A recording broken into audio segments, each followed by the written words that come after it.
Isang maulan na araw sa ating lahat mga kababayan, Luzon, Visayas at Mindanao. At samang sulok tayo ng ating mundo, sana ay nasa mabuti tayo na kalagayan at walang sakit-sakit ang lahat. Ito po si Siyamba mga kababayan at welcome back dito sa ating YouTube channel. Okay, sa mga kababayan ko, kahapon whole day umulan dito sa Leyte. Until at this moment mga kababayan. Isipin niyo po, simula pa kahapon hanggang ngayon, umulan pa rin po mga kababayan. Di ba narinig niyo ba yung background? Umulan pa rin po. Dahil kasi ito sa dulot po ng LPA mga kababayan ko or low pressure area at meron pong kasama na habagat. Somewhere doon sa Maasin, Leyte, 290 kilometers malapit doon sa Sardin, Leyte, Eastern Samar, pati po sa Burungan, Leyte mga kababayan. Puro Leyte. Kasi nga alam mo natin, di ba? Alam na nating lahat na yung Leyte, daanan talaga ito sa Bagyo Bakabayan.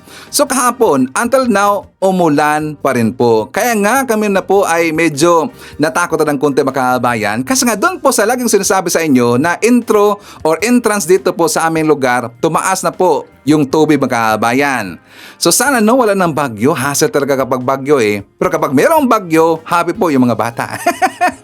Kasi nga walang pasok Bakabayan. Di ba kahapon po, that is 5:15 in the afternoon, nag-decide na po yung taga DILG na walang pasok ngayong araw. Tuesday, August 26 Bakabayan. Yes, you heard it right, wala pong pasok. So according po doon sa text ni Secretary John Vic Remulla, sabi dito, mga abangers, ayon sa Pag-asa, hassle ang panahon bukas ngayong araw Bakabayan. 4 na araw kayong pahinga. Dagdag pa ng isa. So ito po ay literal talaga na long weekend Bakabayan. O diba? So happy yung mga estudyante.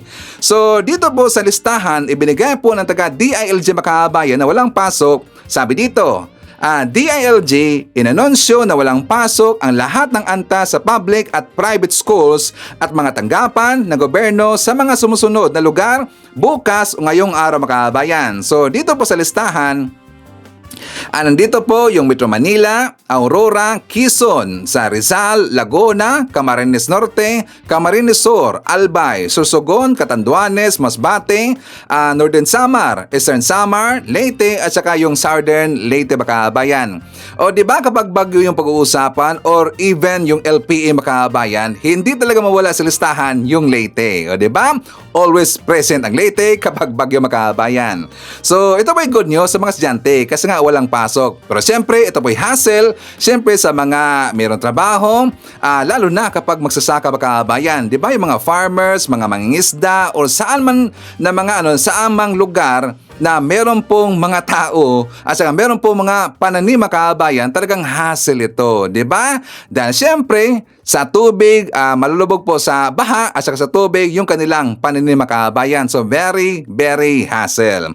So anyways, before tayo pupunta doon sa issue ng flood control projects Bakabayan, and also, meron kong ipapakita sa inyo na interview ni Mayor Vico Sotto na kung saan siya rin po dito ang nagsalita ng follow-up tungkol doon sa mga diskaya, pati po doon kay Corina Sanchez at saka kay Julius Baba Bakabayan. Yes, meron po siyang interview kahapon. But for that, ipapakita ko muna sa inyo ito pong nakakagulat. Hindi naman literal talaga nakagulat, kundi ito po'y katarantaduhang ginawa ng mga Pilipino doon sa Riyadh, Saudi Arabia Bakabayan. I am very sure that some of you nakita nyo na po itong balita to kasi ito po ay viral Bakabayan. Anong nangyari Sir Ivan? So mga Pilipino, 5 Pilipino doon sa Riyadh, Saudi Arabia, sila po ay nagnakaw ng isang bahay Bakabayan na yun po ay pagmamayari ng isang Arabo. Sila po ay nagnakaw Bakabayan. So sila rin po dito ay nakitaan po na meron silang dalang droga Bakabayan. So according to sa balita, babasahin na po natin. Ito po ay post doon mismo sa KSA Expats Bakabayan. So sabi dito, Riyadh Police arrested 5 Filipino residents for house theft and possession of methamphetamine or yung shabs Bakabayan. Alam mo natin yan. So, stolen items were seized and the suspects were referred to the public prosecution Bakabayan. So, ito na po yung balita. The suspect have been detained. Nakulong na po sila. And legal procedures have been initiated against them. They have been referred to the public prosecution. So, mga kababayan ko, ito na naman po ay bibigay po ng sakit ng ulo sa taga DMW, 'di ba, sa migrant workers. Kasi nga, siyempre, sila yung mga Pilipino. Tapos madadamay dito yung mga mababait po at saka matitino po ng mga Pilipinong nagtatrabaho doon sa Riyadh, mga kababayan. Damay-damay ho yan. 'Di ba? Kapag meron kasing kalokohang ginagawa ang isang Pilipino doon sa Saudi, madadamay kasi yung ibang mga Pilipino, mga kababayan. So ito po yung mabibigay po ng sakit ng ulo, gonggong talaga itong mga taong ito, mga kababayan. So sigurado tayo dito na bibigyan na naman nila dito ng sakit ng ulo si PBBM. Kasi nga siyempre, ito po itutugunan po ng ating gobyerno kasi hindi naman yan pababayaan ng ating gobyerno, mga kababayan. So malamang siguro tutulungan na naman po sila ni PBBM, pero depende kasi yan sa bigat po na kanilang ginawa, mga kababayan.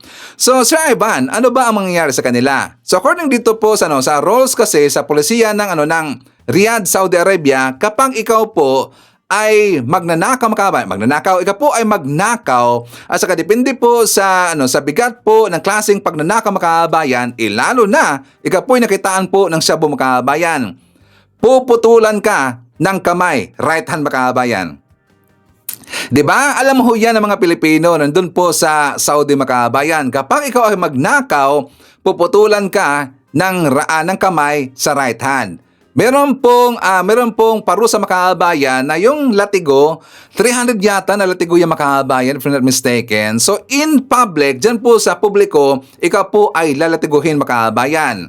Swerte kung latigo lang, baka ikaw po ay titigiin, mga kababayan. Delikado kasi nga nandyan po yung shabu. At saka napakahigpit talaga, at saka galit na galit talaga itong mga Arabo dito po sa droga, mga kababayan. Ayaw na ayaw nila yan. So marami na naputulan ng ulo na ibang lahi doon sa Riyadh, mga kababayan, kapag nahulihan sila ng droga. So ito po ay delikado. Ito po siguro ay hopefully not na hindi ito mapupunta doon sa sila po ay puputulan ng ulo, mga kababayan. So swerte sila na sila na po ay ikukulong at saka lalatiguhin, mga kababayan. So malaking problema ito kapag sila po ay puputulan ng kanilang kamay. O diba? Gonggong talaga Itong mga Pilipino na ito, mga kababayan, hindi nag-iisip sa mga kapwa Pilipino kasi nga hindi nila inisip na marami kasing madadamay dito. Isa lang pagkakamali ng Pilipino ginawa doon sa ibang lugar, madadamay yung ibang mga Pilipino, mga kababayan. So ito na naman po ay mabibigay po ng sakit ng ulo sa ating presidente. Dumagdag pa talaga Meron pa nga problema sa flood control project scam sa Pilipinas, 'di ba? Sa corruption, gawa dito ng mga korap ng mga politiko, pati po sa ginagawa pong korap na mga kontraktor, mga kababayan. So dumagdag pa itong maggonggong nito. So anyways, mga kababayan ko, before tayo dadako doon sa flood control project scam, alam na nating lahat, nag-start na yung lab bus doon sa Cebu City, pati po doon sa Davao City, mga kababayan. Yes, nag-start na po. Pero yung sa Davao, mga kababayan, kasi nga, di ba, ito kasing si Basti Duterte, asa itong mga pamilya Duterte, syempre, insecure kasi, mga kababayan, kasi nga nakita nila na meron po programa si PBBM na lab bus. Di ba yung lab bus, mga kababayan, yan po sa panahon po niya Pulakay, yan po'y ibinalik ni PBBM. Nag-start na po the other day, mga kababayan. So ngayon, nag-decide po yung taga Davao City, si Basti Duterte, na sila rin po ay magprograma ng ganito, mga kababayan. So meron na po silang nabili, I think isa pa yata na bus ng taga Davao. Sa lab bus, kanila pong kinumpara, mga kababayan. Sino ang nagkumpara, si Ivan? Siyempre yung gonggong na si Pips TV, mga kababayan. So dito, sa picture na ginamit ni Pips TV, yung medyo may pagkalumaan po na design, mga kababayan, na bus. Yung medyo lang naman. Medyo may pagkalumaan na design na bus ang ipinakita ni Pips TV. Pero hindi lang ito ang available na bus na nandun sa Davao City, mga kababayan. Kasi nga, as far as I know, 10 yata or 12 ba yun lahat ng mga lab bus ang nandun sa Davao City. At ito po ang pinaka-list na design, mga kababayan, yung hindi masyado gagandahan na design. Kasi alam mo natin, 'di ba? Mostly po sa mga bus ngayon, mga kababayan, moderno na po yung design. So dito ang ikinumpara ni Pips TV yung medyo may kalumaan na design. Sa dito niya kanyang dilagay, mga kababayan, sabi niya, sino ang kurakot? Sabi niya, Sino daw ang kurakot? Bagong Pilipinas, where is the love bus? O ang Davao City modern bus na makabayan. So kinumpara niya, ipinakita niya ang picture ng love bus o isang bus daw sa Davao City versus sa love bus ni PBM. So kurakot daw si PBM makabayan. Sino ng kurakot? 'Di ba? Dahil lang nakita niya na hindi ganun talaga aminin naman natin, hindi po yan yung medyo latest talaga na design po na bus makabayan. Meron pa hong mas latest dyan. Pero yun po ay ginamit ng Labas Makabayan. Ang ipinakita lang dito, yung medyo kalumaan po na design. Tapos sinatawag niya dito na sino daw ang kurap makabayan. Dahil lang yung lumang pinakita niya na picture, meron na kaagad na kurap makabayan. So alam na ho natin at saka kung saan ito nagmula ang Labas Makabayan. Ulitin lang po natin dito sa panahon kasi ito ni Apulakay. 'Di ba? Nung panahon po ni Apulakay makabayan ko, ang Labas isa siyang iconic bus at saka simbolo ng progreso at saka kaginhawaan makabayan, 'di ba? Sa panahon po ng Golden Era. Ito po ibinalik po ni PBM. At saka maganda 'yan kasi nga libre po ang bus makabayan. Yes, libre ho 'yan. So dito po sa panahon ni PBM, ang ibig sabihin, gumanda ulit yung ating pamumuhay makabayan. Gumanda ulit ang ating ekonomiya sa ating bansa. At saka bumalik po dito yung malasakit ng pamilya Marcos sa panahon po dito ni PBB makabayan. Kaya nga maraming natuwa po na mga kababayan natin. Tingnan niyo po DDS, taga Davao City, tanangkilik nila yung labas doon. Di ba? Tas ngayon sinisiraan ninyo, sinasabotahe kasi nila yung Labas Makabayan kasi nga sila po ay insecure. Kasi nga mag-start na po yung bus ni Basti Duterte ng Davao City next month, September Makabayan. Ang Labas nag-start na po sa Davao City. So ipapakita ko muna sa inyo itong balita. For more details, let's watch this. Gladys, saan mga ruta bibiyahe yung mga love bus at tuwing kailan pwedeng ma-avail yung kanyang libreng sakay? Ella, ang serbisyo na libreng sakay ng Love Bus ay maaaring maranasan ng mga taga Cebu at Davao sa panahon ng peak hours mula 6 a.m. hanggang 9 a.m. at alas 5 ng hapon hanggang alas 8 ng gabi mula Lunes hanggang Linggo. Ngayong araw ay muling inilunsad ng pamahalaan sa pamamagitan ng DOTR ang iconic Love Bus na unang nag-operate sa Metro Manila noong mid-1970s. Una itong aarangkada sa bahagi ng Cebu at Davao at isusunod naman ang iba pang bahagi sa Luzon, Visayas at Mindanao gaya ng nabanggit ni Pangulong Ferdinand Bongbong Marcos Jr. sa kanyang naging State of the Nation address. Ang nasabing iconic bus ay inaasahang mag-ibigay ginhawa sa mga commuter dahil sa libreng sakay na handog ito at air condition pa. Yan muna ang ating update mula rito sa Davao City. Balik sa'yo, Ella. Di ba? Ano na, mga DDS? Tingnan nyo yung bus na ginamit mga kabayan. Di ba maganda po? Latest ho yun na bus. Ang pinakita kasi ni Pips TV, yung medyo may kalumaan po na design mga kabayan. Kasi ang gusto niya i-compare doon sa kanilang upcoming na bus ng taga Davao City. Sino daw ang kurap mga kabayan? Ang kurap ang mga Duterte, di ba?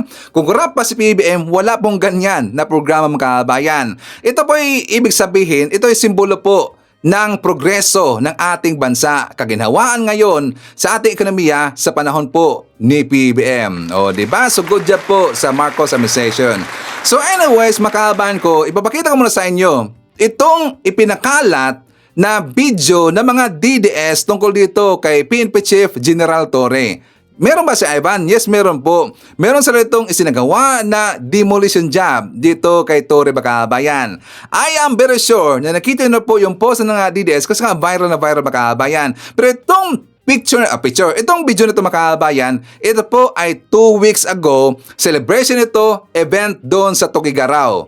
Kanila pong in-splice ang video, meron sila inilagay po na caption Makabayan na daw, si General Torre naghari-harian daw doon sa Tugigaraw Makabayan. 'Di ba? Ito ang kanilang ipinakalat na video. So ngayon, nangyan po yung aking ni-research Makabayan, inimbitahan pala si General Torre ng mayor ng Tugigaraw. Kasi ang PNP doon, kasama sila sa celebration at meron pong event doon ang PNP Makabayan. So nang dahil ito lang po ang kanilang ipinakita, siyempre titingnan dyan parang naging presidente ang dating nito ni General Torre para daw nakari-harian makabayan. Kasi kung titingnan natin po pag ganyan lang, di ba? Ang daming convoy ho. Maraming kasama at saka feeling dito, sabi ho ng mga DDS, babasahin lang muna natin makabayan. Ito pong mga sinasabi po ng mga DDS tungkol dito kay General Torre. Sabi dito, bahak muramag presidente, tas talo pa presidente, pay motorcade daw. Sabi po dito, nag-iisang ototo na PNP chief walang katulad. To serve and protect para sa taong bayan, hindi daw para kay Torre makabayan. Tas meron pang comment dito, public servant ka, hindi ka VIP, abusado, akala mo presidente convoy. So nga makahaban ko kung bakit merong convoy at marami po mga pulis na kasama si General Torre kasi nga ipinakita doon ang mga local asset ng PNP makabayan. Yung mga kagamitan po ng mga PNP at para pamitidahan natin, ipapakita ko sa inyo itong vlog na mismo taga Tugigaraw ang gumawa ng vlog nito makabayan at siya rin po mismo nito ang nag-video. For more details, let's watch this. Chief Torre, naghahari-harian daw sa Tuguegarao City, ating alamin.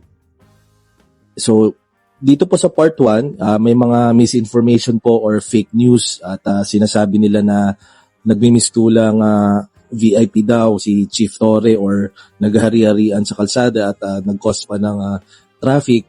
Pero ang totoo, parte po to ng festival na ginanap sa Tuguegarao City. So dito po natin makikita na itong kaganapan na to ay dahil parte ito ng celebration or ng parada na ginagawa ng lungsod ng Tuguegarao. So pakita natin yung kasunod na video. So dito makikita natin na nakilahok po si Chief Torre sa Unity Walk kasi personal siya na inimbitahan ng Mayor of Tuguegarao na makilahok sa celebration. So yung mga nakikita natin kaninang convoy at police escort, hindi po yung mga personal bodyguard ni Chief Torre. Yan po yung PNP asset ng local police at makikita naman dito na mainit ang pagtanggap ng mga taga Tuguegarao kay PNP Chief Nicolas Torre. On the same day, pinangunahan ni Chief Torre ang blessings at inauguration ng mga bagong PNP facility. Yan po ang katotohanan na si Chief Torre po ay patuloy na nagtatrabaho para sa reforma at kahandaan ng ating mga kapatid. Oh, di ba? Ano na, mga DDS. And also mga DDS, meron na po nakita po na video na design pa rin po na event. Doon po sa Tugigaraw, doon mismo sa parade makahaban ko, ibang angle. At doon po sa video na yon, nakita natin na talagang mahal na mahal at saka welcome na welcome po ng taga Tugigaraw, ito si PNP Chief General Torre Makabayan. Mahaba ang video. Nakikita natin, ang dami talagang nag-cheer, ang dami pong tumawag kay General Torre, ang dami hong natuwa na nakita ito si General Torre doon sa kanilang lugar makabayan. O di ba? Ano na mga DDS. So ngayon, para mainis at para tayo po ay mang-asar sa mga DDS makabayan, nirepost ko ito doon mismo po sa ating Facebook account. Nilagyan ko doon ng payag ba kayo na siya ang manghuhuli sa mga korap na kontraktor. So ngayon, nakita natin doon ang dami hong nag-agree makabayan. Isipin niyo po, dito po sa almost 300,000 na views, meron pong 16,000 po na mga reactions makabayan. Doon sa reactions pa lang, 330 lang po ang mga DDS makabayan. Bakit sa Ivan? Bakit mo alam? Kasi nga sila po dito ang hindi nag-agree. Sila dito ang gumamit po ng laughing emoticons makabayan. Diba ang lagi pong ginagamit po ng mga DDS kapag hindi nila gusto yung post makabayan ko? Diba? Laughing emoticons. So, doon po ang nakita natin, laughing emoticons is only 330 lang po lahat makabayan. Ang ibig sabihin, 330 lang po yung mga DDS. Isipin nyo, sa 16,000 po na reactions, 330 lang yung mga DDS makabayan. Diba? Ang ibig sabihin, kumunti na yung mga DDS. Marami na po ngayon ang nagising makabayan na ang ginagawa ng mga DDS walang kwenta ho yan. Yan na po ipaninira po sa ating gobyerno makabayan. Sinisiraan nila yung mga matitino po na mga lider ng ating bansa. O, di ba? So hindi na po pinapakinggan itong mga DDS kasi tanga talaga gonggong no. Ang kanilang ginagawa mga kababayan, gusto kasi nila na masira ang gobyerno natin. Hindi nila alam, hindi nila iniisip na kapag masira ang ating gobyerno, kapag ito ay maproblema mga kababayan, pati rin po sila madadama dito sa problema. O di ba? So buti na lang, marami na hong nagising po ng mga DDS. Marami nang bumaliktad mga kababayan. Isipin nyo, 16,000 po na reactions, only 330 lang po ang mga nag-laughing emoticons mga kababayan. Yun po ang mga DDS. So before tayo mag-jump sa ating next topic mga kababayan ko, syempre i-greet muna natin ng happy birthday ang lahat ng mga viewers na nag-birthday ngayong araw. Happy birthday!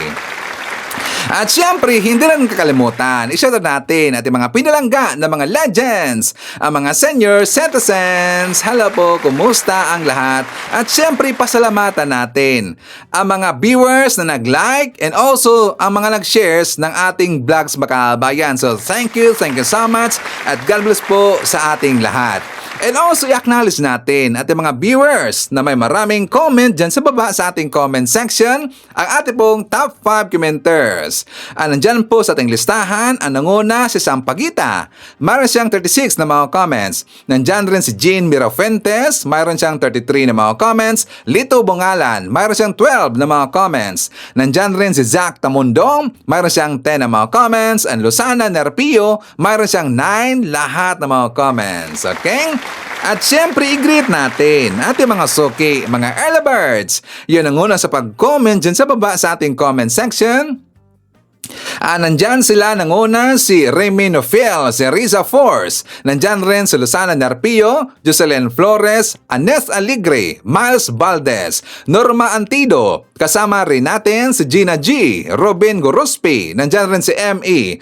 Hanso Ferdinand Maynes, M.E. Mapalad, In Times Rapture. Nandyan rin, isyatat natin si Elben Estiuco, Tarhata Pagaryungan, Noel Narcida, It's Your Boy Break, and hi to Elmer Pinaranda. Okay, so mga kababayan ko, I am very sure na nakita niyo na po itong balita tungkol doon kay Batangas 1st District Representative Leandro Legarda Lebeste na kung saan ipinakulong niya itong DPWH District Engineer kasi siya po ay pinagtangkaang suhulan ng 3.1 million pesos kapalit na itigil ang isinagawang investigation dito sa flood control projects mga kabayan. Hindi lang po si Lebeste ang kanyang pinagtakaan kasi according po sa balita mga kabayan ko, and also sinabi rin po ito ni Senator Panfilo Lacson na 360 million pesos ang dalang pera ng district engineer na yon para suhulan pati po yung ibang mga kongresista mga kabayan. So siya po ay nagkamali dito kasi inunan niya itong si Representative Leandro Lebeste mga kabayan. Malamang inuna niya kasi nga dito siya nasango mga kabayan. Hindi niya siguro alam na itong si Leandro Lebeste, anak po ni Loren Legarda mga kabayan, bilyonaryo ho itong bata ito. Yes, bata pa ho yan. Diba bata po siya na kongresista mga kabayan? At yan po ay isang magaling talaga na role model mga kabayan. Siya po ay maganda na role model kasi hindi siya nagpasilaw sa pera mga kabayan. Diba sinabi na ho yan ni Lebeste noon na hindi na po niya kailangan ng pera. Meron na po siyang pera mga kabayan. So wala na pong rason na siya po ay madadala sa kanyang kalakaran mga kabayan. Nagkamali si District Engineer, ngayon kulong makabayan. O, di ba? So ito po ang ating balita. Desidido si Senador Panfilo Ping Lacson na bubusisiin kung sino ang utak ng umano'y panunuhol kay Batangas 1st District Representative Leandro Lebeste. Maliban sa District Engineer, tiwala si Lacson na may mas malaki pang tao sa likod ng flood control scandal. Narito ang agenda report ni Dexter Ganibe ng Abante. Lumakas ang naunang teorya ni Senador Panfilo Lacson na malaki ang papel ng mga district engineer sa korupsyon na nagre-resulta sa mga substandard kung hindi man ghost flood control projects dahil sa pagkakahuli kay Batangas District Engineer Abelardo Calalo. This reinforces my theory do sa aking privilege speech na parang yung mga DPWH officials, at least at the district level, relegated na sila sa parang legmen or bagmen na mga powerful contractors. Why? Bakit yung district engineer, si Calalo, mag-o-offer ng bribe kay Leviste? Kaya panukala ni Lacson dapat panglaliman ang investigasyon sa tangkang panunuhol ni Calalo kay Batangas 1st District Congressman Leandro Leviste. Anya, Jack na mayroon pang mas makapangyarihan na nasa likod ng modus sa flood control projects. Ayon kay Lacson, kailangang matukoy kung sino ang funder o sponsor sa insertion ng budget para sa proyekto. Kaya dapat yung kaso should really be, yung investigation should really dig deep into what's behind itong attempt nitong si Calalo to bribe Congressman Leviste. Okay. There must be a powerful contractor behind this, and we have to find out. Kasi kung ganyan ang nangyayari, di ba sa Bulacan ganun din, parang yung sindikato, yun ang mismong district engineering office. So sila na yung nagpe-pedal ng mga projects sa mga suking contractors. Pero somebody, yung tinatawag nating funder o yung sponsor ng insertion, yun ang nagmamanipulate. Kaya sa debate ng mga senador kaugnay ng panukalang gawing transparent ang deliberasyon ng national budget, giniit ni Senator Lacson na mailathala ang pangalan ng mga mambabatas na nagpanukala ng mga pagbabago amendments. Ang problema sa budget deliberation, nag-iisang measure, pinaka-importanting measure, maski wala na tayo may pasang batas, ito, must pass talaga ito. Ang problema, hindi nga transparent. Kaya na-embolden yung mga ibang, mga ibang congressmen or even senators na magsingit ng kung ano. Anyway, hindi naman matrace sa akin yan eh. That's my concern, Mr. President. Yeah, I get If we want to be transparent, let's be fully transparent. I get the. I acknowledge that Senator Ping has been tracking down the budget. Ang for a hirap very po long maghanap time. pagka nagre-review, pagka by budget deliberation. Hirap na hirap po kami ng staff namin. Pag naghahanap ako sa yung previous year's budget, napakahirap. Pero kung merong record ako kung kanino nanggaling yung amendment, mas madali ho maghanap. Pinaliwanag ni Lacson kung bakit napilitan siyang maglabas ng blind item kagabi kaugnay sa pagkakahuli ng isang district engineer na nagtangkang suhulan si Congressman Leandro Leviste. Ang concern ko, alam mo, neophyte congressman, without taking anything away from him or questioning his resolve to pursue this case to its logical conclusion. Inisip ko lang, baka sobrang daming pressure kasi 5 o'clock nangyari yung bribe try and yet walang ka-news about it, walang announcement. So inisip ko, baka mamaya may mga pressure na sa kanya. So I blew the lead para mawala yung pressure sa kanya. That was my intention. Bakit ako nag-tweet late last night about the incident? After confirming that it was indeed Congressman Leandro Leviste. Okay. So yun, kinonfirm ni Lorenzo, ipinost ko na sa X. Umaasa ang senador na makakalkal pa ng mas malalim ang pagkakahuli ng nagtangkang magbigay ng kickback sa baguhang congressman na si Leviste para ma-expose kung sino-sino ang padrino ng mga district engineer na malakas ang loob para i-push ang mga maanumalyang flood control project. Okay, so dito sa action na ipinakita ni Representative Leandro Leviste, mga kababayan, ito po ay warning. Ito po ay pabibigay warning dito po sa mga government officials, DPWH officials, or district engineers. Ipinakita dito ni Leandro Leviste na hindi lahat ng mga kongresista, mababatas ay kaya nilang suhulan or bayaran, mga kababayan. Aminin natin, meron talaga po mga kongresista na mga ok-ok, mga kababayan. Meron ho yan, hindi yan mawawala. Pero dito pa sa case ni Representative Leandro Leviste, ibinapakita niya dito ang kanyang pagiging tapat sa kanyang serbisyo at matino na lider, mga kababayan. At yan po ang maganda. Siya po ay maganda na role model, mga kababayan. At sana siya po ay gagayahin ng ibang mga mababatas. Tungkol ba dito sa sinabi ni Senator Panfilo Lacson, di ba pinaparinggan niya yung ibang mga senators, mga kababayan, kababayan, kasi nga sinabi niya na dito po sa case ng isang DPWH district engineer na kanilang hahanapin kung sino ang kanyang padrino, funders at saka sponsor, kung sino yung nag-insert ng budget, mga kababayan. Ang ibig sabihin, hindi dito makakalusot itong mga DDS senators. Sino sila, si Ivan? Siyempre, si Joel Villanueva, ito pong sila si Chase Escudero, itong si Bongo, lalo na yung pong dating DPWH Secretary, ito pong si Mark Villar, makabayan. Sila po ay iimbestigahan. Di ba? Maganda talaga yan kasi nandyan po si Senator Lacson, makabayan. So, ipapakita ko muna sa inyo itong vlog ni Mike Abe. For more details, let's watch this. Si Senator Joel Villanueva na taga Bulacan, totoo kaya yung kanyang mga sinasabi na wala daw siyang kinalaman sa mga project, especially sa flood control? Wala rin daw siyang kinalaman sa insertion? O para bang ang dating inapakalinis niya na dating congressman, ngayon ay senador, dating TESDA Director General ng panahon ni Aquino? Joel Villanueva ang pinag-uusapan. Kasi ako po ito na itatanong sa inyo. Sa lahat ng mga hearing sa Senado, may mga privilege speech pa siya. Ngayon ay siya majority leader ng Senado. Lagi niyang sinasabi kahit hindi siya tinatanong, wala siyang kinalaman dyan sa mga anomalyang yan.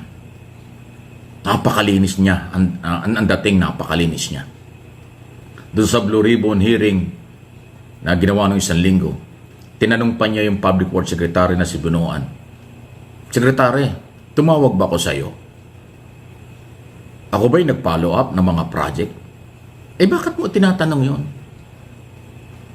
Ang Blue Ribbon, investigation yan, aalamin kung sino at bakit merong anomalya. Bakit tatanungin mo, Secretary, ako ba'y tumawag sa iyo? Ako ba'y nag-follow up sa iyo? Ako ba'y may hiningin project sa iyo? Ano yon? Ano yung Senador Villanueva? Tanong ba yan ng isang senador na nag-iimbestiga?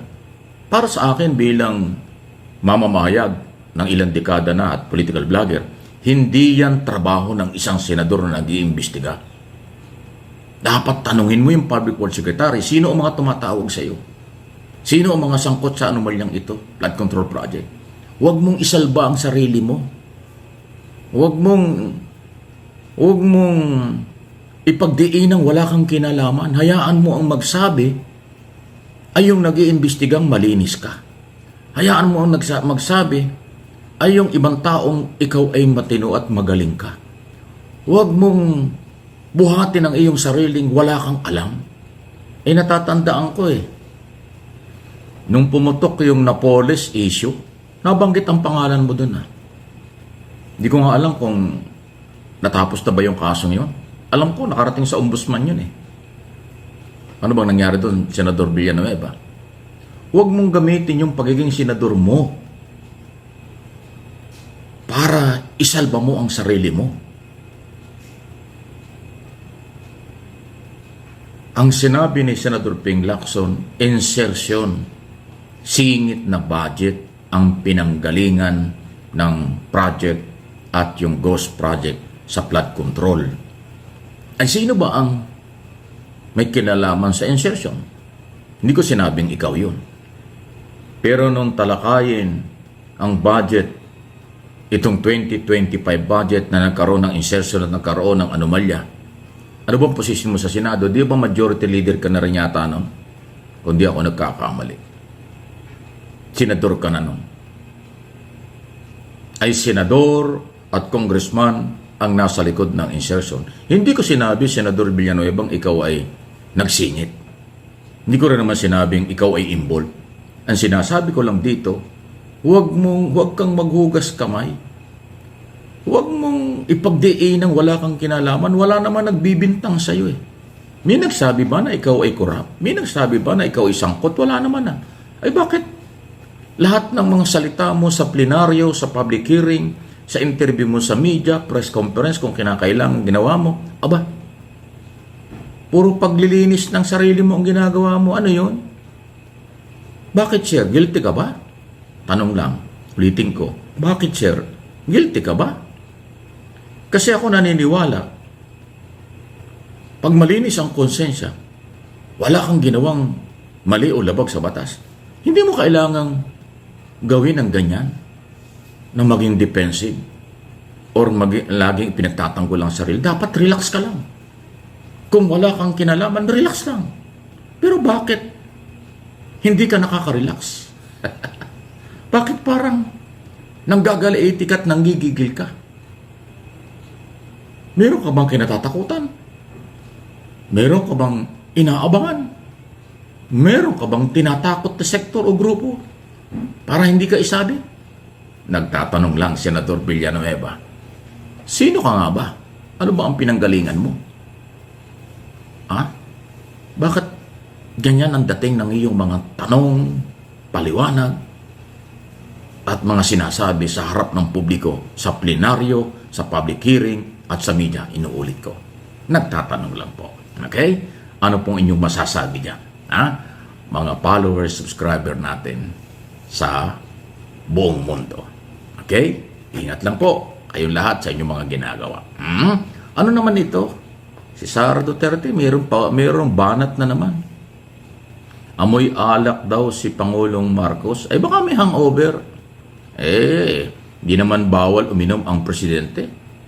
Kung kaunti lang. Ay baka sabi niya kasi, nandun siya mag-file ng resignation noong 2024, mga 10:30 raw ng umaga nagpunta siya ng Malacanang.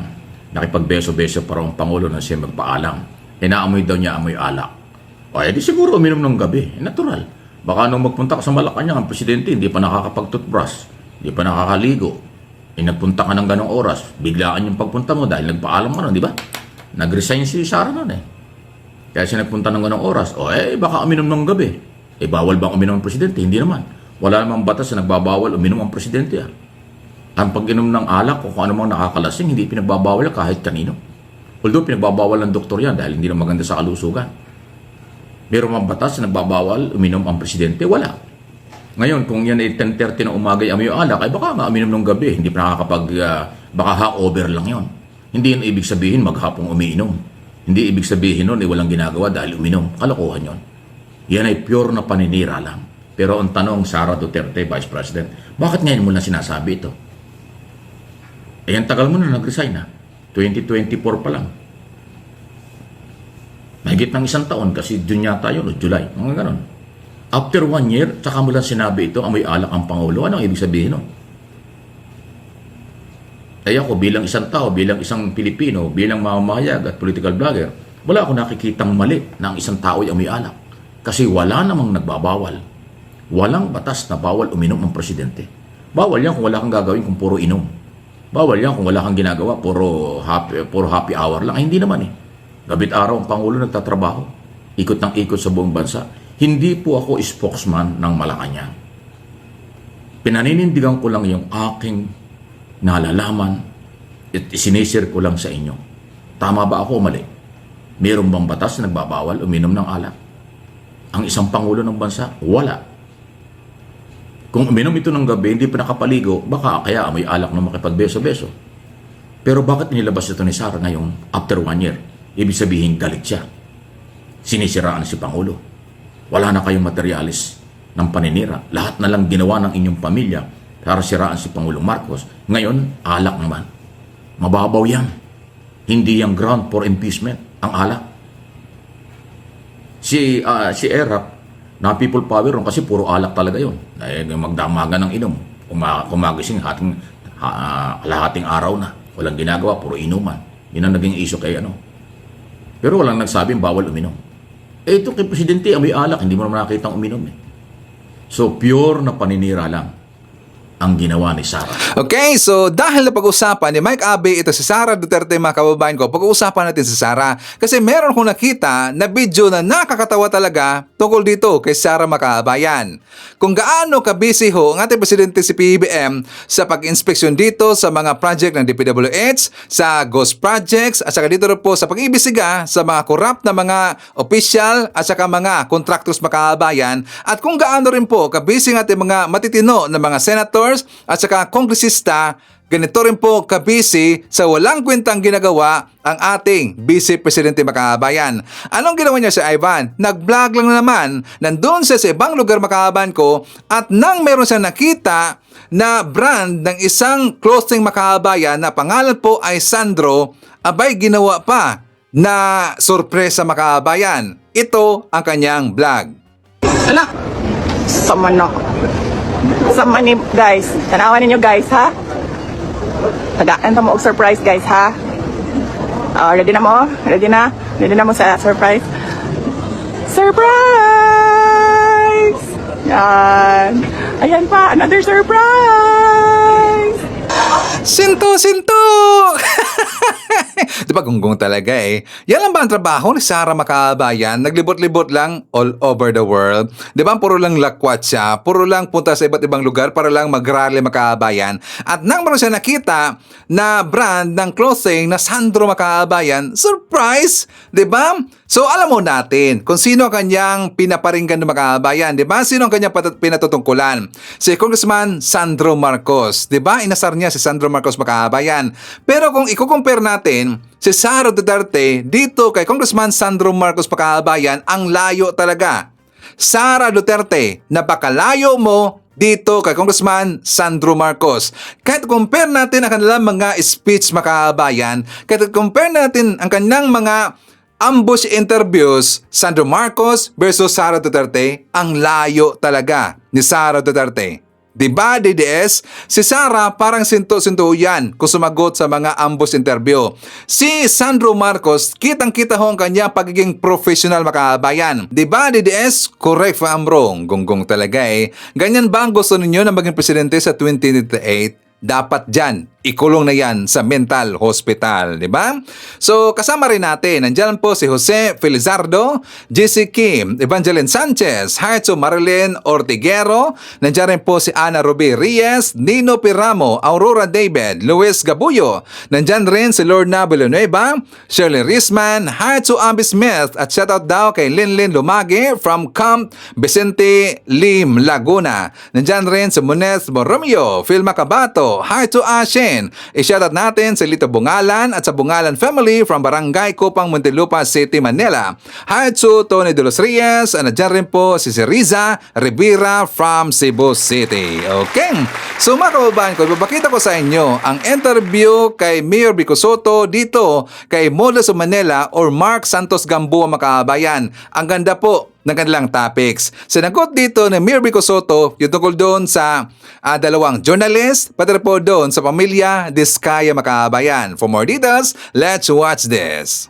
Pero itong sa mga Diskaya, noon nyo pa nakikita yung mga kalokohan na ginagawa nila at alam ko nga dahil kalaban nyo sila sa politika you were holding back Pero anong naging reaction nyo nung sa SONA ng Pangulo nung nilabas niya yung mga corruption sa flood control at nung naglabas siya ng listahan, yun top 3, top 2, top 3 pag pinagsama mo siguro baka number 1 na sila. Hinati-hati lang Hinati-hati lang kaya nasa top yung nasa at least top 9 companies yun At least 10, ang dami. Anong naging unang reaction nyo nung makita nyo? Una, tama ka. Dahil nga kalaban ko sa politika, medyo nag-ingat din ako. May mga bagay na gusto kong sabihin. Kaso, alam ko madidismiss as politics or political statement. Sabihin ng iba, hindi, kasi kung ako nasa, kung wala akong inside information, yun din yung isipin ko. So, kaya niya sinasabi yan kasi kalaban niya sa politika Yung sinasabi ko tungkol sa taxes nila na maraming kulang o misdeclarations city level and BIR level.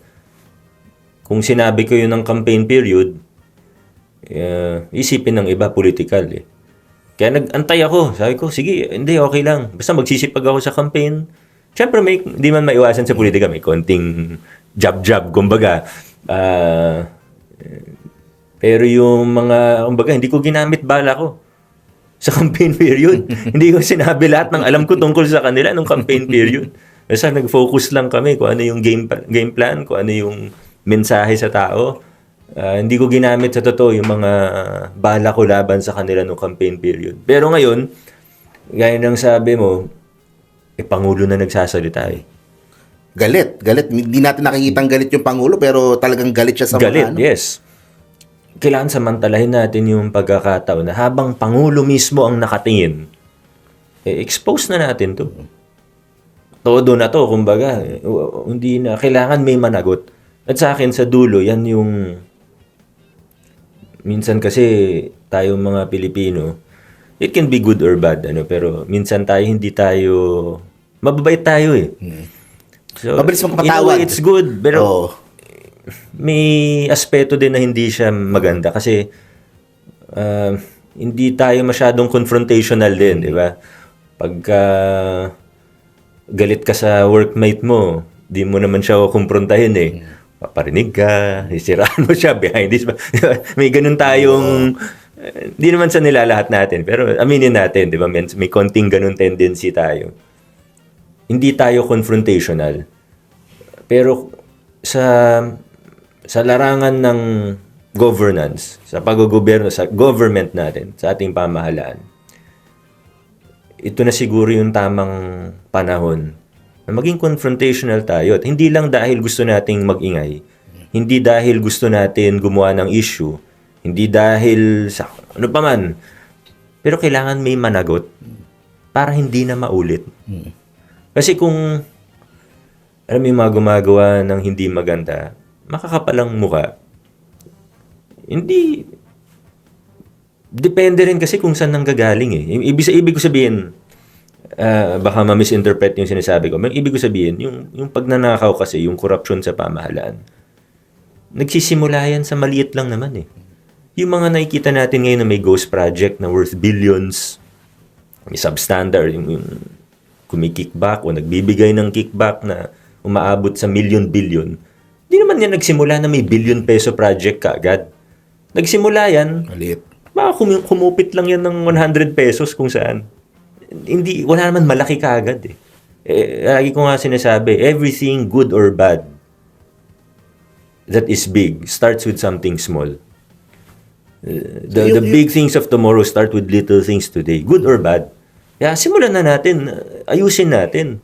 Siguraduhin natin na may makakasuhan, siguraduhin natin na kumpleto yung ebidensya, siguraduhin natin na may makukulong, may mananagot. Nang sa gayon, hindi na siya maulit. Yun sa mga ginagawa ng Diskaya sa kanilang mga flood control projects. Parang you were talking about yung stages of corruption. Ano ba yung sa pagkakaalam nyo yung mga style o yung mga ginagawa nila? Paano nila na... Kasi puro lumalabas, puro substandard eh. 'Di ba? Hindi lang sa Iloilo, ganun yung lumalabas. Ang daming mga lugar sa Pilipinas naglalabasan ngayon. St. Timothy, substandard yung proyekto, kulang yung bakal. So ano yung mga naririnig nyo ba na na ginagawa nila para makakurakot ng ganung kalaki? Yung detalye, hindi ko naman kayang sagutin kung ano yung mga detalye sa ginagawa nila. Pero nakakalungkot na nakakagalit eh. Alam naman natin yung kalakaran eh. Alam naman natin na may porsyentuhan. Yun nga eh, di ba sa ibang larangan, pag sinabi mo yung SOP, Standard Operating Procedure, yan yung mga dapat mong sundin na step A, step B, step C, standard nga eh. Kung engineer ka, may SOP ka. Kung accountant ka, may SOP ka sa trabaho mo. Nakakalungkot na sa gobyerno, yung salitang SOP, yung standard, ay yung corruption. Yun na yung standard. The percentages, maganda yung breakdown ni Senator Ping Lacson. And si Mayor Magalong also. Mayor Magalong has been very vocal about it. I'm happy to be a member alongside him of M4GG. Malinaw naman yung mga percentages na sinasabi nila, di ba? Although I think an important point to make is that of course those differ, nagva-varyan. Hindi naman ibig sabihin breakdown, sabi 30% yung ganto, 10% sa ganto. Pero depende siguro yan sa level of greed, sabi nga ni Senator Ping. Kasi may nakita nga ang Pangulo, ghost na talaga. Guni-guni nga ang term na ginamit. So, kung guni-guni lang yung project, Ibig sabihin, 100% pinaghatian lang. Ngayon, kung may nakita kang konti, ibig sabihin, less than 100% yung pinaghati-hatian nila. So, ganun naman. Huwag na natin gawing komplikado eh. Ganun lang naman. Kasimple yan eh. Yun ang gusto kong tanong, Mayor Vico eh.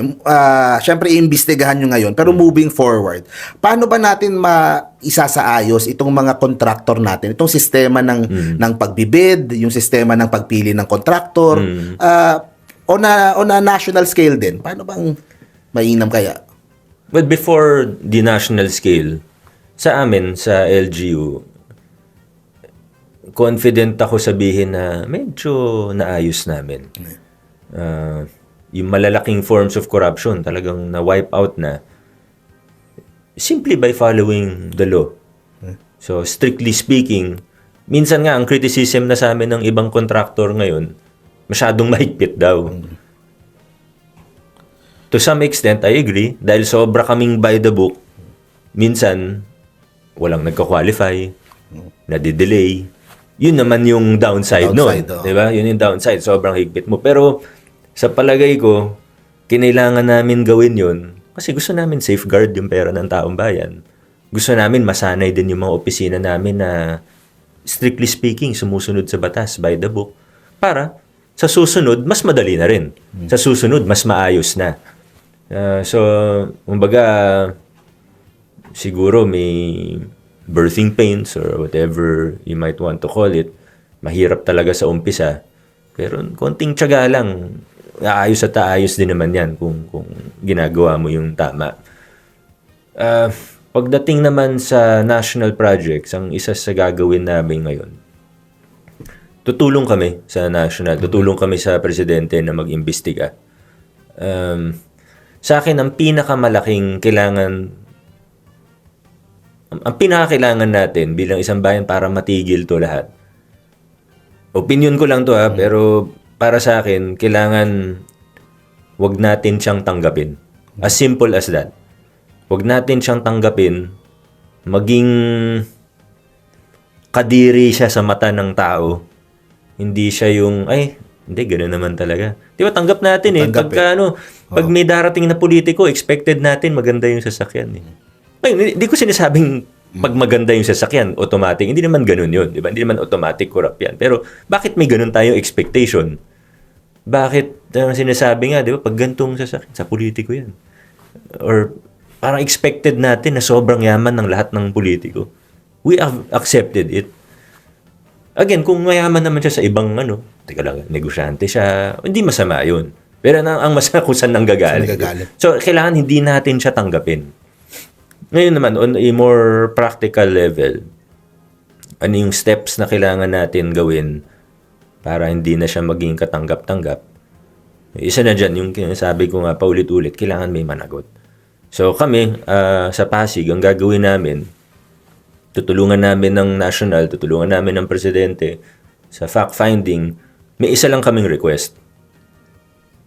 Bigyan kami ng kopya ng program of works, ng bill of quantities, and other relevant documents so we can inspect properly. So, ibig sabihin, dapat sa ngayon ba di kayo nakakakuha ng ganun? Wala kaming copies. Wala pero kaming hindi ba access. dapat ang local may access sa ganun? Any project na gawin ng DPWH sa kanila? I would argue yes. Dapat sana meron. But in practice, hindi nagko-coordinate sa amin yan. Pasensya na sa mga taga-DPWH, pero totoo naman. Ganun din ang reklamo ng ibang mga governors, mga na nagugulat na lang sila, may project palang ganito. Totoo yan. Totoo yan. Hindi yan naguhugas kamay lang yung governors or mayors. Hindi. Totoo yan. Madalas, nagugulat na lang kami na, may project pala dito, DP. Which is, binanggit din niya ni Yorme kahapon, which is mahirap din kasi kayo gagawa ng traffic plan pag merong mga project. So dapat aware din yung LGU doon sa lahat ng mga gagawin na mga proyekto sa syudad eh.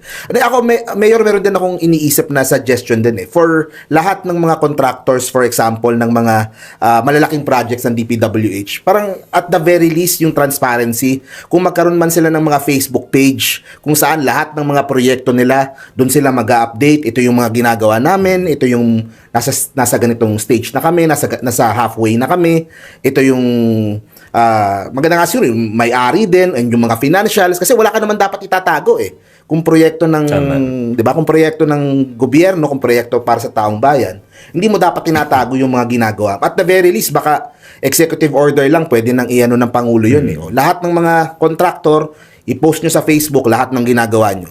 Eh, 'di ba?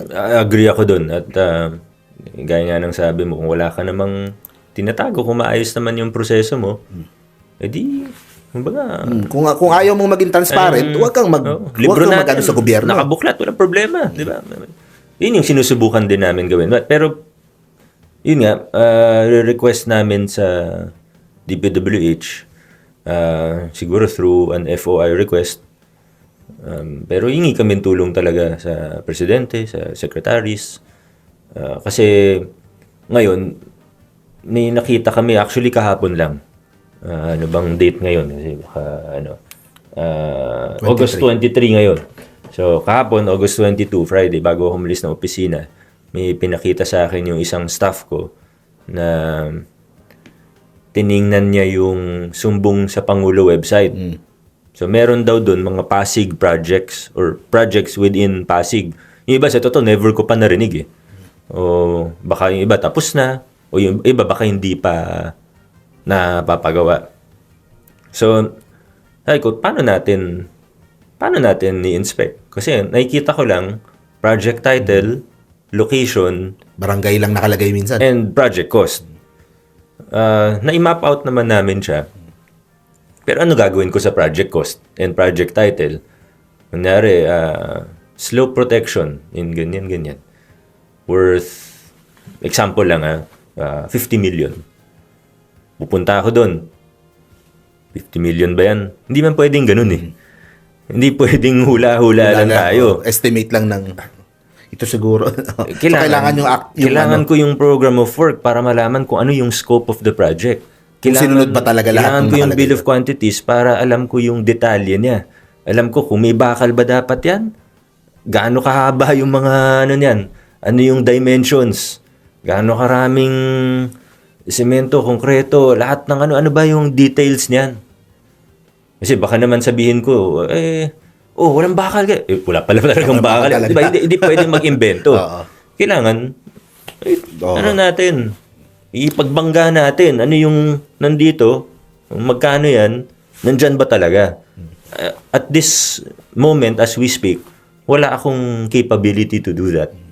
Hanggat di nyo nakukuha yung ano. So, nagsulat na kayo sa DPWH? Or wala pa kaming formal letter. Kasi kahapon ko lang nakita yung listahan eh. So, susulat pa lang kayo? So, by Monday or Tuesday, magpapadala na kami ng FOI request. Yun talaga eh. Kasi tulong naman. Kung wala naman silang tinatago, ituring nilang tulong ito mula sa amin. Kasi gusto naman talaga namin tumulong. Hindi kami maghahanap ng mali. Diba? Hindi kami maghahanap ng mali. Pero, titingnan namin kung ano yung nandun. Kung nagkataon na may mali, hindi may mali. Wala tayong pagtatakpan. Pero, yun nga, ang talagang number one, ang plan of action namin, number one is really to secure these documents, to get a copy of these documents.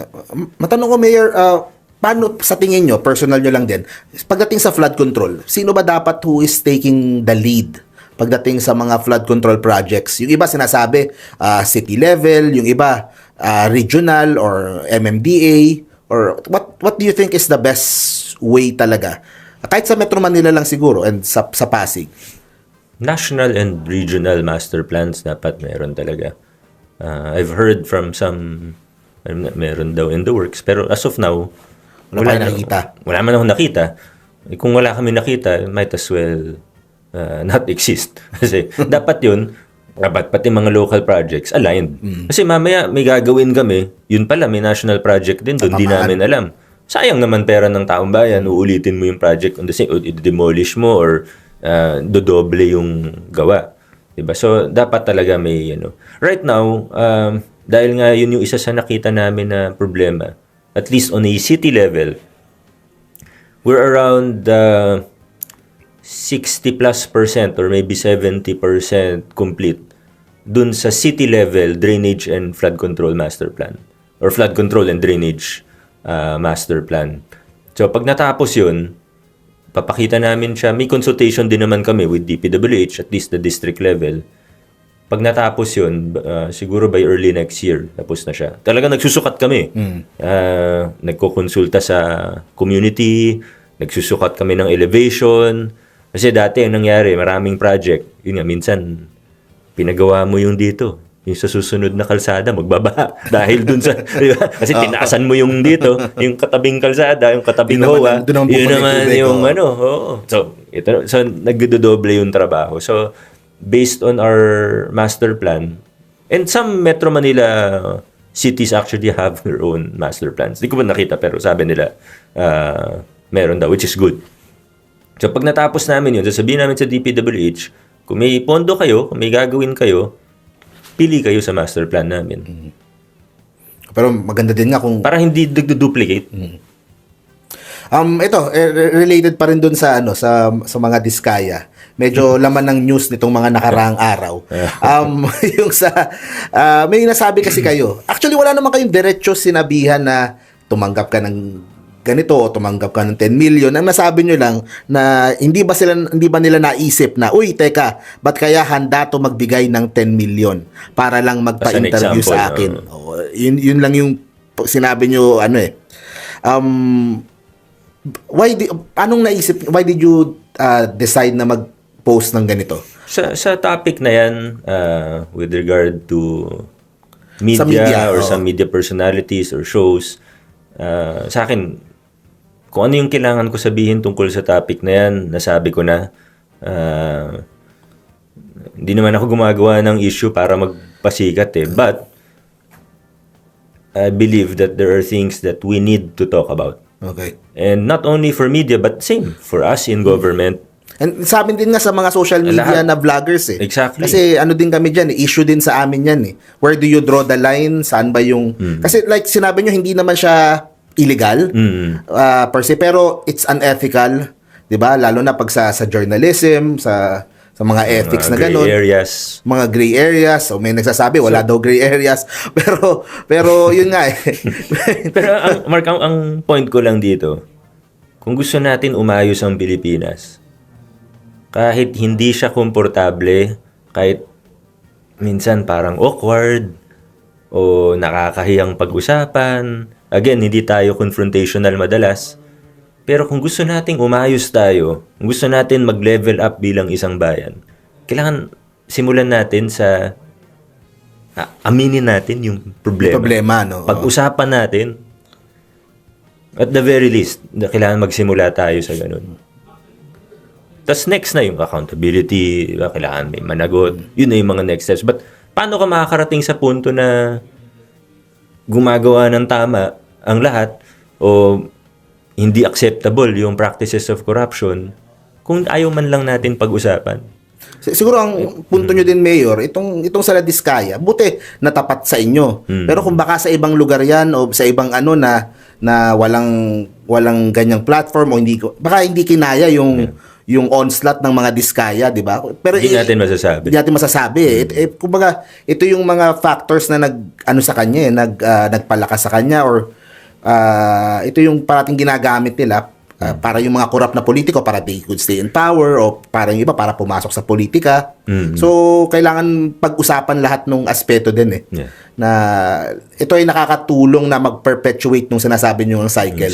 Na yung mga corrupt politicians, yung mga corrupt na contractors, kapag they could sometimes influence mainstream media, social media. Hindi rin kasi talaga natin totally pwedeng alisin. Wala yun eh.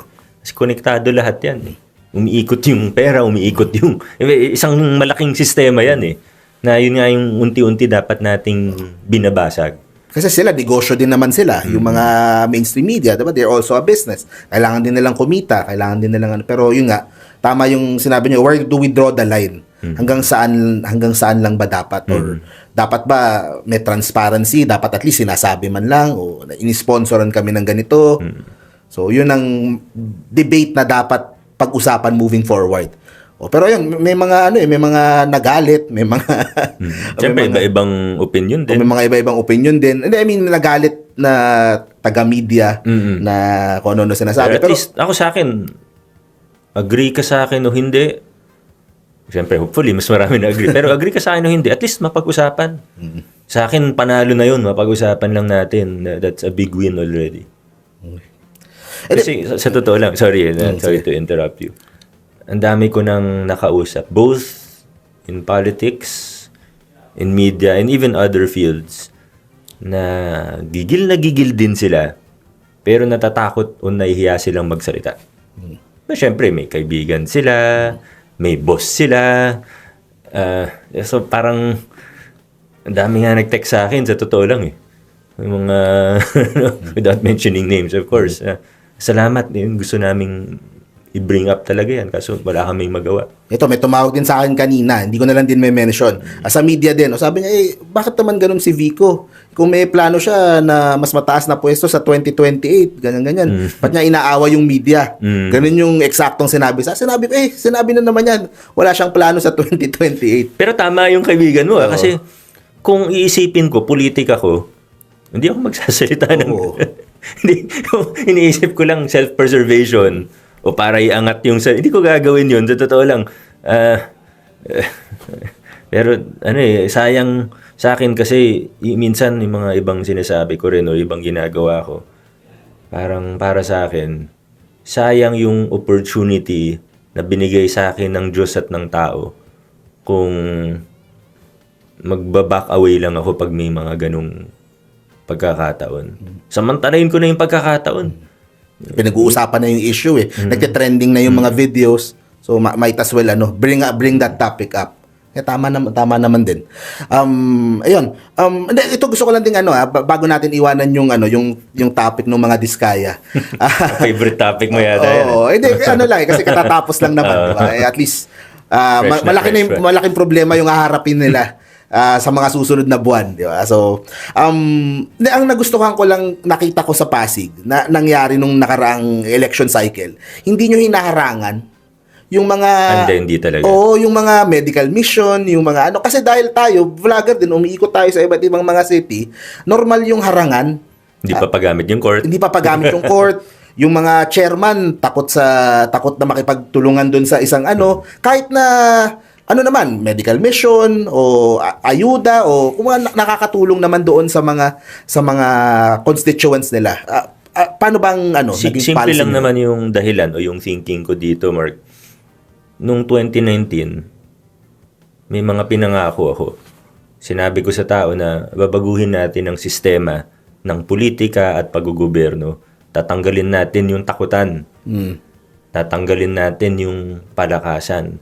Hindi man natin maiperpekto, malalim yung ugat ng mga natin, di ba? Mga problema natin. But let's move in the right direction.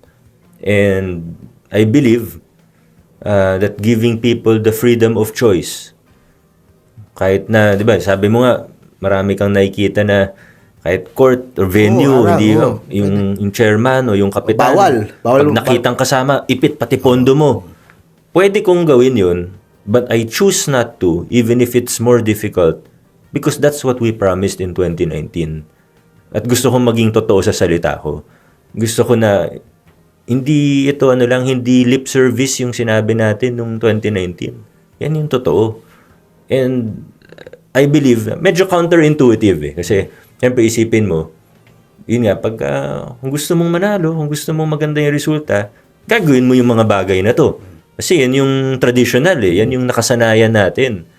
But I think, thankfully, di ko naman alam nagagana siya in 2019. Di ko naman alam Ako, handa akong matalo lagi pag lumalaban. Inisip ko in 2019, gawin ko na to kung anong tingin ko tama.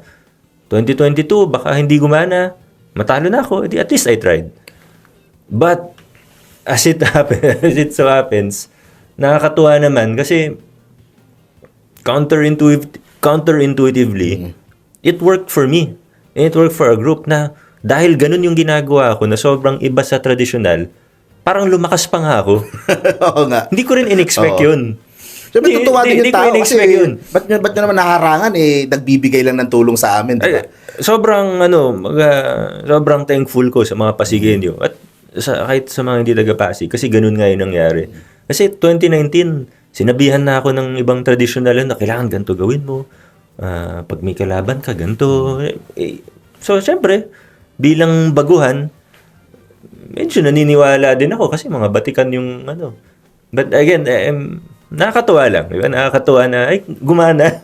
Ikaw naman alam na gagana. At the end of the day, kumbaga Pasigeños judge you base sa performance mo. More than base sa performance. And I think one thing also is sincerity matters.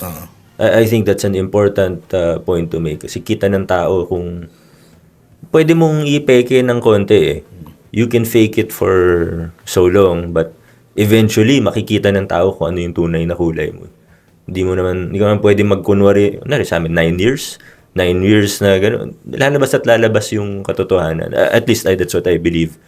So, being sincere matters. Even when we talk about things, halimbawa, laban kontra korupsyon, anti-corruption, yung sinasabi nga na nilalabanan yung palakasan, nilalabanan yung takutan.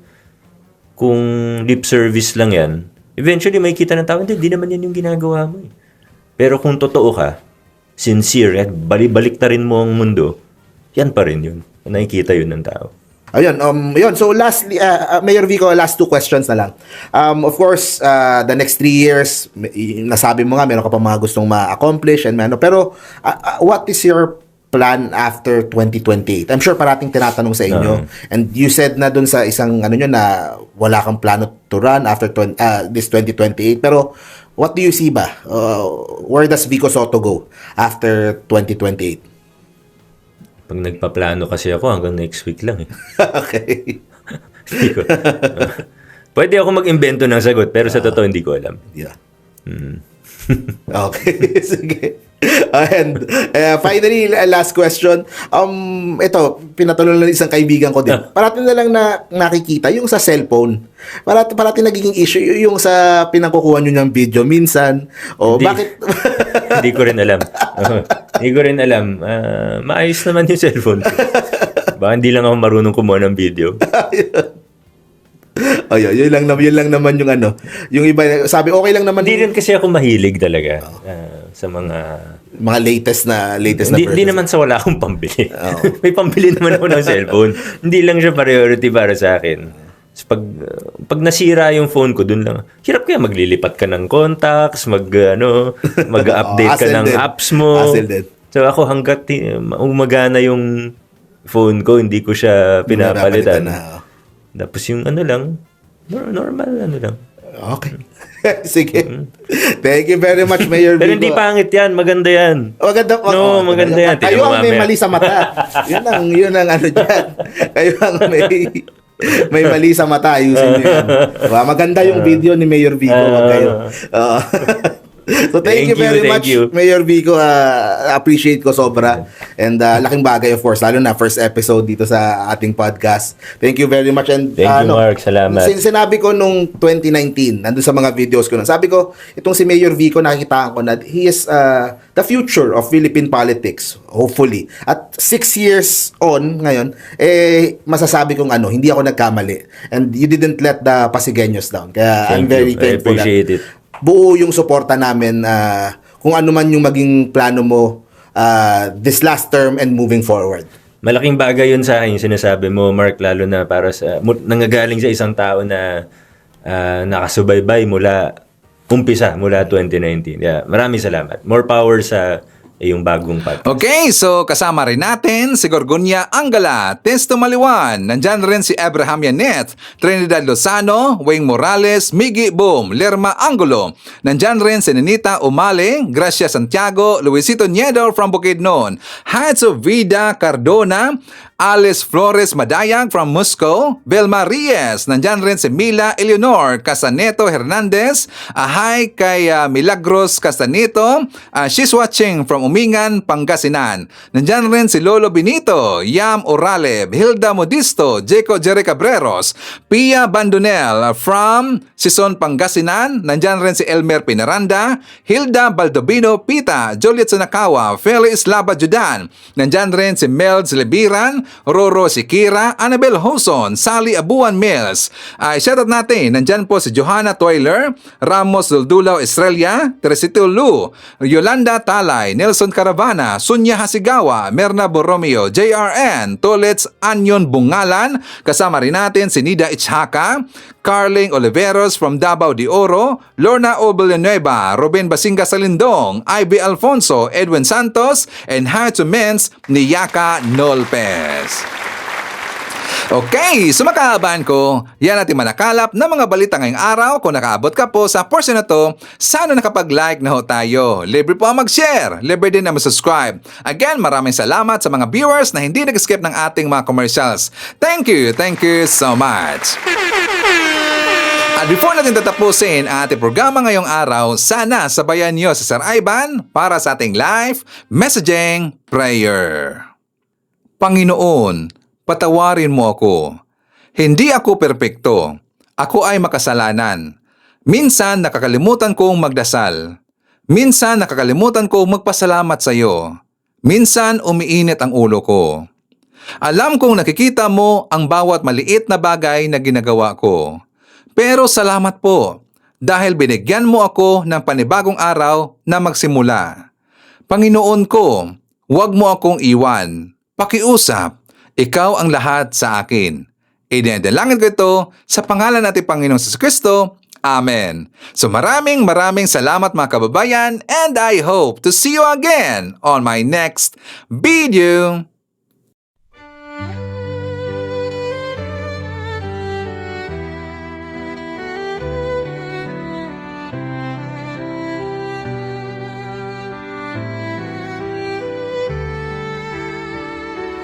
Bawat hakbang, tinik ang iyong daan. Sa sariling bayan, ika'y hinusgahan.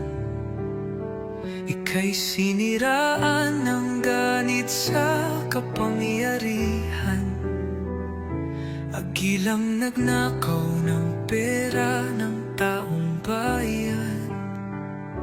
Pinapasan mong lahat ng dusa.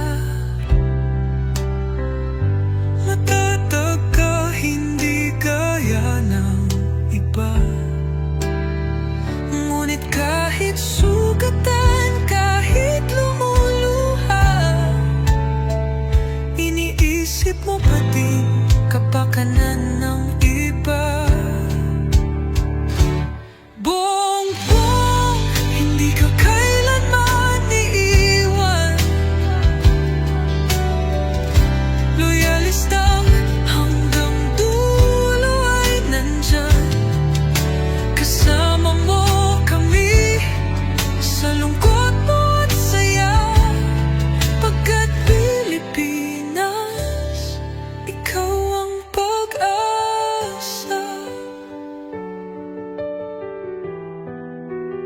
Sa laot ng unos, ikaw ay nag-iisa. Iba'y nagbubunyi sa iyong pagdurusa. Ngunit lahat ngayon ay malinaw na. Katulong mo ang Diyos, nag-iba sila. Ipinaglaban mo ang lahing sinumpaan. Nagkalat peking balita sa mamayan. Binabaliktad nila ang katotohanan, pero hindi na naig ang kanilang kadiliman. Bongbong, hindi ka kailanman iiwan. Loyalistang hanggang dulo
sariling bayan, ika'y hinusgahan. Ika'y siniraan ng ganit sa kapangyarihan. Hagilang nagnakaw ng pera ng taong bayan. Pinapasan mong lahat ng dusa. Matatag ka, hindi gaya ng iba. Ngunit kahit sugatan, kahit lumuluha, iniisip mo pa din kapakanan ng iba. Bongbong, hindi ka kailanman iiwan. Loyalista